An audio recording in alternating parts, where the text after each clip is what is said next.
Për herë të parë, kënga fituese në festivalin mbarkombëtar të këngës për fëmijë në Shkodër do të përfaqësojë Shqipërinë në garën prestigjioze evropiane Eurosong Junior Contest. Ky hap historik u bë i mundur fal marrëveshjes së nënshkruar mes Bashkisë së Shkodrës dhe Radio Televizionit Shqiptar. Kryebashkiaku i Shkodrës thotë se kjo garë muzikore i jep më shumë peshë dhe rëndësi festivalit tradicional të Shkodrës, i cili këtë vit shënon edicionin e 63. Desha ndaj një lajm shumë të mirë për Shkodrën sot.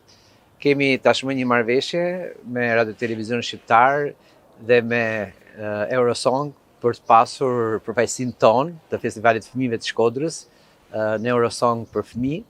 Besoj që do të jetë një kontribut i jashtëzakonshëm edhe një mbështetje e jashtëzakonshme për talentet e Shkodrës në një festival kaq prestigjioz siç është Eurosongu për fëmijë në Europë.